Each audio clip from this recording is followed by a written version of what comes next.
Ok, estamos de volta com o programa Em Pauta aqui pela sua TV Canção Nova, conversando esta noite sobre, claro, dentro do contexto ciência e fé, a temática, o universo das ciências e o cosmo das religiões, duas leituras de uma só realidade, tendo aqui como pano de fundo o livro do professor Evaristo Eduardo de Miranda, está aí para você, O Íntimo e o Infinito. O Íntimo e o Infinito aqui pela editora Voz. Como a gente aproveita o segundo bloco para indicar uma literatura, então está aqui o primeiro, porque o programa, como nós sempre dizemos, ele tem um caráter provocativo. Nós não vamos aqui esgotar nenhuma temática ou mesmo conteúdo de uma literatura, mas vamos colocar alguns pontos de reflexão e que depois você vai poder aprofundar sistematicamente, organizadamente, no livro, tá certo? Então o primeiro está aqui, a primeira dica para você. O segundo, também do Evaristo, Quando o Amazonas Corria para o Pacífico. Uma história desconhecida do Amazonas. Está aí para você também pela editora Voz, rapidinho desse livro. Conteúdo. Esse livro conta a história natural da Amazônia. O rio Amazonas já correu para o Pacífico. Aquela enseada, aquela boquinha que tem lá no Equador, Guayaquil, era ali que ele desaguava. Então conta a história natural da Amazônia, como se for uma Amazônia, a história humana da Amazônia e na terceira parte a história política, porque a Amazônia não era do Brasil, nem por direito, né? E nem por antecedência de chegada, era dos espanhóis. Mas ela se tornou nossa graças ao trabalho de portugueses e de brasileiros. É um livro que termina em 1750 com a incorporação da Amazônia ao Brasil. Tá certo. Olha, tá aí uma literatura muito boa para você aprofundar, conhecer mais, não é? Sobretudo nesses dois temas aí do Amazonas e aqui no caso, não é, o íntimo e o infinito, o universo das ciências e o cosmos das religiões. Você participa do nosso programa mandando um e-mail para a gente em pauta@cançãonova.com, em pauta@cançãonova.com, para sugerir temas, não é, fazer a sua pergunta, o seu comentário, enfim. Em pauta@cançãonova.com é o nosso endereço eletrônico. Também, claro, você pode participar, rever o nosso programa através do nosso blog, blog.cançãonova.com/bh, blog.cançãonova.com/bh. Ali você tem imediatamente disponível após a exibição na TV o programa Em Pauta daquela noite. E sem dúvida o site do Frei Antônio Moser, não é? antoniomoser.com. Ali, além da agenda, dos livros, das palestras, enfim, você tem também um link para o programa Em Pauta, os principais temas debatidos aqui nessa noite, e com certeza este vai estar lá, tá certo? Professor, o senhor queria dizer justamente um pouco mais sobre essa questão de mistério e problema, então, por favor, então, antes de entrarmos ainda no fim do mundo. Uma nota antes sobre o Einstein, né? Sim. O Einstein ele terminou a vida marginalizado pela comunidade científica porque ele acreditava no universo estático. Ele achava que o universo era o que estava aí, estava estático. Ele até inventou lá, na equação dele, vamos dizer assim, um termo a mais para corrigir, porque não batia direito as coisas. E o universo estava em expansão, né? E ele manteve essas posições e terminou muito isolado até da comunidade. A gente tem uma visão, às vezes, idealizada do Einstein, né? Na realidade, a visão nossa do universo não parou de evoluir, inclusive do Einstein para cá, né? Quando a gente fala do Big Bang, que esse universo teve então um princípio, né, e que ele está em expansão, a gente criou história, criou tempo, criou destino, né? E quem formulou essa teoria do Big Bang foi um padre, um jesuíta, Georges Lemaitre, em 1924. E essa teoria, que depois virou a teoria do Big Bang, foi feita por um padre. E o Papa Pio XII ficou entusiasmado, porque o Big Bang era o Big Bang, a grande explosão, 4 bilhões de anos depois do Sistema Solar. E isso encaixava perfeitamente com o texto do Gênesis 1, que sempre tivemos numa saia justa, porque Deus cria a luz, o dia, a noite, e o sol demora, o sol só vem mais tarde. Então, peraí, só para decorar, né? Não, e aí ficava claro, não, o Big Bang, haja luz, o Big Bang. E depois o sol criava... E ele gastou 2, 3 conversas com o Papa para dissuadir o Papa de fazer essa associação. Dizendo, uma coisa é a ciência, outra coisa é a religião. Essa minha teoria pode cair daqui 30 anos, daqui 20 anos. Isso vai ser requestionado. Nós não temos porquê. Ou seja, a ciência não precisa mais, nos dias de hoje, de nenhuma muleta religiosa. E isso é um comportamento típico hoje dos pesquisadores, não preciso de muleta religiosa. Mas também do lado da religião, nós não precisamos de nenhuma demonstração de Deus, sabe? De nenhuma prova científica nos céus que Deus existe. Nós já estamos muito além disso. Tem muita gente ainda que faz pontes entre Deus, a criação, porque a partícula, Deus, sobre o qual, o quanto... Não, nós estamos hoje com uma outra... Essas coisas evoluíram, né? Elas evoluíram. E agora, a ciência sobre o universo, ela é muito estocástica, quer dizer, ela trabalha sobre probabilidades, não é? Um cientista estudou ano passado 10 milhões de estrelas. Um cientista, 10 milhões com a computação. Estamos longe do cientista pondo o olho num telescópio, olhando uma estrela. Imagine, né? Então, eles estão diante de realidades, como o Mozart citou, a matéria escura. Nós estamos descobrindo que talvez 90% do universo não emite luz, mas tem gravidade, e a gente nem sabia que isso existia. E os cientistas começaram então a usar uns termos de uns anos para cá, assim, isso é indizível, isso é inimaginável, isso é invisível. Isso não assusta vocês? Eu falo, não, na religião nós estamos acostumados com esses termos há 4.000 anos, que nós falamos de inaudível, indivisível, né? Impronunciável. Né?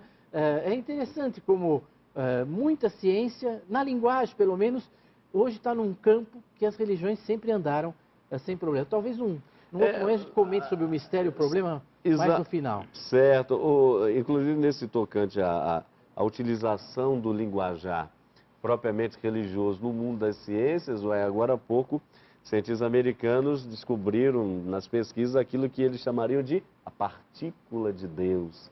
Quer dizer, usando uma linguagem religiosa para o conceito científico. O senhor, obviamente, acompanhou esse abuso caso. Existe, né? É um abuso. Como nós também, se pegar o mesmo apóstolo Paulo, ele recorre à ciência da época, à visão de corpo humano, do Galeno, que era um grande médico, para dizer que Cristo é a cabeça, os membros. Ele recorre também à imagem da ciência na própria reflexão, né, teológica. Mas há uma diferença grande entre ciência e religião, no seguinte sentido, que nós dissemos de problema e mistério. Né? É importante distinguir a diferença entre problema e mistério. Por exemplo, nós podemos perguntar, será que nessa região do universo existe uma estrela? É um problema.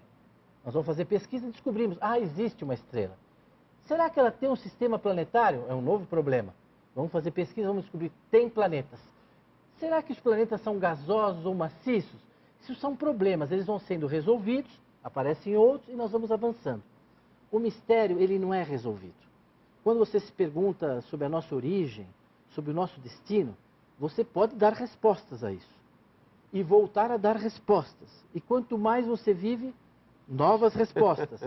O mistério não se esgota. Claro. É o mistério do esposo e da esposa.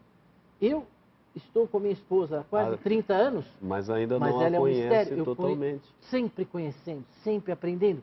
Os meus filhos, quer dizer, e ela poderá surpreendê-lo muito isso.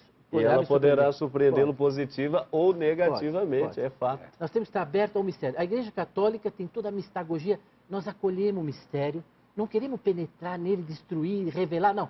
Ele senta do nosso lado, entendeu? Dorme conosco, come conosco, reparte refeição em Emaús. Nós habitamos e somos habitados pelo mistério. Bonito, tá certo. Olha, nós vamos para as ruas e já vem a questão, não é? Existe vida em outros planetas? Vamos ver o que as pessoas responderam. Não. Por quê? Porque eu acho que é só aqui mesmo. Acredito que é possível. Porque seria só a Terra que seria habitada. Não. Acredito não. Contra a minha religião. Não, não creio. Por enquanto não mostraram que existe. Acredito que existem energias no universo e que essa energia ela é viva e está sempre pulsando, está chegando aqui, está saindo, fluindo assim. Não sei, eu já me perguntei várias vezes, mas convenhamos, seria um desperdício, né? Com um universo tão grande, só essa terrinha aqui ser habitada, né? Tá certo, tá aí. Foi feita essa pergunta justamente porque recentemente foi emitido, não é, um parecer do Vaticano em relação a essa questão. Então aproveito para o senhor esclarecer para a gente. Estamos aqui a partir de duas vertentes. Temos aqui a questão, existe vida? Que tipo de vida? Qualquer vida, vida. Ou a outra questão, embora as pessoas não tenham talvez pensado nisso, ou já tenham pensado diretamente. Vida, estão pensando o quê? Em vida inteligente, ou seja, a exemplo do que acontece aqui no planeta. O que o Vaticano falou em relação a isso? O Vaticano sempre teve uma academia de ciências muito forte. Uhum. O melhor observatório do mundo de raios infravermelhos é do Vaticano, fica nos Estados Unidos, mantido pelos jesuítas. Existe um observatório astronômico que é o mais antigo do Ocidente, que está lá em Castel Gandolfo, enfim, uma das maiores coleções de meteoritos. Quer dizer, a Igreja sempre participou disso, até para organizar calendário, por uma série de razões. Mas o diretor do Observatório do Vaticano escreveu um artigo há pouco tempo no New York Times, cujo título era "O extraterrestre é nosso irmão". Eu diria sobre isso duas coisas. É eminente que a gente descubra sinais de vida em outros planetas. É eminente. A probabilidade é altíssima. Nós estamos descobrindo muito planeta com água, com tudo. Isso não quer dizer vida inteligente. Pode ser uma alga, pode ser... mas a probabilidade de existir vida em outros planetas é enorme. É muito provável que seja assim. E o Vaticano diz o seguinte, a Igreja diz o seguinte: e quem pode limitar o poder de Deus? As pessoas criacionistas que pretendem que só existe vida aqui estão cometendo um pecado gravíssimo, que é de limitar o poder da criação, o poder de Deus. Nós temos uma pálida ideia do que é a criação, do que é o universo. Quem pode dizer que Deus, não é? E aí perguntavam também ao diretor do Vaticano, mas se houver vida inteligente, o senhor irá lá batizá-los? O senhor irá lá levar os sacramentos? Ele falou, se Deus não tiver feito uma história da revelação para eles, eu vou ter que anunciá-la. Porque nós não iremos lá, a igreja, e aí cabe uma analogia com o que a igreja fez na América Latina, no século XVI. Muitos vinham para cá e viam os índios como extraterrestres. Gente que podia dar dinheiro, gente que eles podiam tirar terras, tirar riquezas, usar como escravos, tudo isso eles se interessaram. A igreja veio procurando irmãos, os tratou como irmãos, veio trazer a palavra de Deus, acima de todos esses interesses. Então nós temos mesmo essa posição, é claro que aqui, dizendo assim de uma forma, não é? Vamos dizer, divertida, não é?